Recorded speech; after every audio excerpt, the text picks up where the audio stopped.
राधे राधे दोस्तों, कैसे हैं आप सब। आज की इस वीडियो में हम आपको निर्जला एकादशी व्रत की कथा और व्रत का महात्म्य बताएंगे। निर्जला एकादशी की व्रत की कथा सुनने मात्र से ही व्यक्ति के पापों का क्षय हो जाता है और भगवान विष्णु जी और माता लक्ष्मी जी का आशीर्वाद प्राप्त होता है और मनोवांछित फल की प्राप्ति होती है। निर्जला एकादशी को पूरे वर्ष में आने वाली सभी 24 एकादशियों में सबसे बड़ी और महत्वपूर्ण माना जाता है। ज्येष्ठ मास के शुक्ल पक्ष की एकादशी को निर्जला एकादशी कहते हैं। अगर किसी व्यक्ति से साल की सभी एकादशियों के व्रत छूट जाएं और अगर वह सिर्फ निर्जला एकादशी का व्रत ही कर ले तो उसे समस्त सभी एकादशियों का पुण्य फल प्राप्त होता है। निर्जला एकादशी को भीमसेनी एकादशी के नाम से भी जाना जाता है। निर्जला एकादशी व्रत पर दान पुण्य और गंगा स्नान का विशेष महत्व बताया गया है। जो लोग शहर में हैं और गंगा स्नान करने नहीं जा सकते, वे स्नान के पानी में गंगा जल की कुछ बूंदें मिलाकर स्नान कर सकते हैं। निर्जला एकादशी के व्रत में जल तक ग्रहण नहीं किया जाता। मान्यता है जो भी भक्त सच्चे मन से इस एकादशी का व्रत करता है उसे वैकुंठ धाम की प्राप्ति होती है और सभी मनोकामनाएं पूर्ण होती हैं। शास्त्रों के अनुसार इस एकादशी की कथा को पढ़ने और सुनने से सहस्त्र गोदान के जितना पुण्य फल प्राप्त होता है। निर्जला एकादशी व्रत की कथा। एक बार भीमसेन व्यास जी से कहने लगे कि हे पितामह, भ्राता युधिष्ठिर, माता कुंती, द्रौपदी, अर्जुन, नकुल और सहदेव आदि सब एकादशियों का व्रत करने के लिए कहते हैं, परंतु महाराज मैं उनसे कहता हूँ कि भाई मैं भगवान की भक्ति, पूजा आदि तो कर सकता हूँ, दान भी दे सकता हूँ, परंतु भोजन के बिना नहीं रह सकता। इस पर व्यास जी कहने लगे कि हे भीमसेन, यदि तुम नरक को बुरा और स्वर्ग को अच्छा समझते हो तो प्रति मास की दोनों एकादशी को अन्न मत खाया करो। भीम कहने लगे कि हे पितामह, मैं तो पहले ही कह चुका हूँ कि भूख सहन नहीं कर सकता। यदि वर्ष भर में कोई एक ही व्रत हो तो वह मैं रख सकता हूँ, क्योंकि मेरे पेट में वक्र नाम वाली अग्नि है, सो मैं भोजन किए बिना नहीं रह सकता। भोजन करने से वह शांत रहती है, इसलिए पूरा उपवास तो क्या एक समय भी बिना भोजन किए रहना कठिन है। अतः आप मुझे कोई ऐसा व्रत बताइए जो वर्ष में केवल एक बार ही करना पड़े और मुझे स्वर्ग की प्राप्ति हो। श्री व्यास जी कहने लगे कि हे पुत्र, बड़े बड़े ऋषियों ने बहुत शास्त्र आदि बनाए हैं जिनसे बिना धन के थोड़े परिश्रम से ही स्वर्ग की प्राप्ति हो जाती है। इसी प्रकार शास्त्रों में दोनों पक्षों की एकादशी का व्रत मुक्ति के लिए रखा जाता है। व्यास जी के वचन सुनकर भीमसेन नरक में जाने के नाम से भयभीत हो गए और कांपकर कहने लगे कि अब क्या करूं, मास में 2 व्रत तो मैं नहीं कर सकता।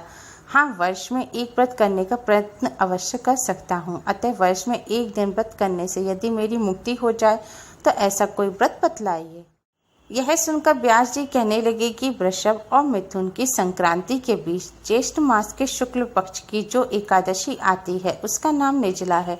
तुम उस एकादशी का व्रत करो। उस एकादशी के व्रत में स्नान और आचमन के सिवा जल वर्जित है। आचमन में 6 मासे से अधिक जल नहीं होना चाहिए, अन्यथा वह मद्यपान के सदृश हो जाता है। इस दिन भोजन नहीं करना चाहिए, क्योंकि भोजन करने से व्रत नष्ट हो जाता है। जो व्यक्ति निर्जला एकादशी को सूर्योदय से लेकर द्वादशी के सूर्योदय तक जल ग्रहण ना करे तो उसे सारी एकादशियों के व्रत का फल प्राप्त होता है। द्वादशी को सूर्योदय से पहले उठकर स्नान आदि करके ब्राह्मणों का दान आदि देना चाहिए। इसके पश्चात भूखे और सत्पात्र ब्राह्मण को भोजन कराकर फिर आप भोजन कर लेना चाहिए। इसका फल पूरे एक वर्ष की संपूर्ण एकादशियों के बराबर होता है। व्यास जी कहने लगे कि हे भीमसेन, यह मुझको स्वयं भगवान ने बताया है।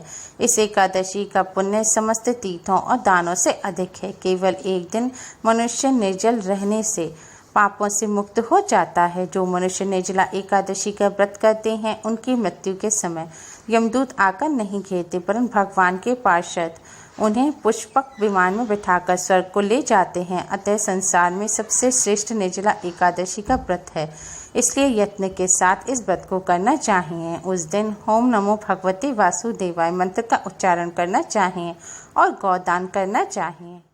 इस प्रकार व्यास जी की आज्ञानुसार भीमसेन ने इस व्रत को किया, इसलिए इस एकादशी को भीमसेनी या पांडव एकादशी भी कहते हैं। निर्जला व्रत करने से पूर्व भगवान से प्रार्थना करें कि हे भगवान, आज मैं निर्जला व्रत कर रहा हूँ, दूसरे दिन भोजन करूँगा। मैं इस व्रत को श्रद्धापूर्वक करूँगा, अतः आपकी कृपा से मेरे सब पाप नष्ट हो जाएं। इस दिन जल से भरा हुआ एक घड़ा वस्त्र से ढककर स्वर्ण सहित दान करना चाहिए। जो मनुष्य इस व्रत को करते हैं उनको करोड़ों पल सोने के दान का फल मिलता है, और जो इस दिन यज्ञादि करते हैं उनका फल तो वर्णन ही नहीं किया जा सकता। इस एकादशी के व्रत से मनुष्य विष्णु लोक को प्राप्त होता है। जो मनुष्य इस दिन अन्न खाते हैं वे चांडाल के समान हैं, वे अंत में नरक में जाते हैं। जिसने निर्जला एकादशी का व्रत किया है वह चाहे ब्रह्म हत्यारा हो, मदपान करता हो, चोरी की हो या गुरु के साथ द्वेष किया हो, मगर इस व्रत के प्रभाव से स्वर्ग जाता है। हे कुंती पुत्र, जो पुरुष या स्त्री श्रद्धापूर्वक इस व्रत को करते हैं उन्हें अग्रलिखित कर्म करने चाहिए। प्रथम भगवान का पूजन, फिर गौदान, ब्राह्मणों को मिष्ठान व दक्षिणा देनी चाहिए तथा जल से भरे कलश का दान अवश्य करना चाहिए। निर्जला के दिन अन्न, वस्त्र, उपाहन यानी कि जूती आदि का दान करना चाहिए। जो मनुष्य भक्ति पूर्वक इस कथा को पढ़ते या सुनते हैं उन्हें निश्चय ही स्वर्ग की प्राप्ति होती है। इस तरह निर्जला एकादशी व्रत की कथा संपूर्ण हुई। अगर आप निर्जला एकादशी का व्रत कर रहे हैं या नहीं भी कर रहे तो आप इस कथा को जरूर सुनें। इस कथा को सुनने मात्र से भगवान विष्णु जी और माता लक्ष्मी जी की कृपा प्राप्त होती है और सभी पापों का क्षय होकर मनोवांछित फल की प्राप्ति होती, अंत में स्वर्ग की प्राप्ति होती है। दोस्तों, निर्जला एकादशी का व्रत निर्जल और निराहार रहकर किया जाता है। इस व्रत में एकादशी के सूर्योदय से लेकर द्वादशी के सूर्योदय तक कुछ भी खाया पिया नहीं जाता। निर्जला एकादशी की रात्रि को सोना नहीं चाहिए। निर्जला एकादशी की रात को जागकर भगवान विष्णु जी के नाम का संकीर्तन करना चाहिए। अगर यह ना कर सके तो निर्जला एकादशी की रात को जागकर भगवान विष्णु जी के मंत्रों का जाप करें। आप भगवान विष्णु जी के ओम नमो भगवते वासुदेवाय मंत्र का अवश्य ही मन जाप करें। यह भगवान विष्णु जी का महामंत्र है। निर्जला एकादशी पर भगवान विष्णु जी के इस मंत्र का जाप करना सबसे ज्यादा शुभ माना जाता है।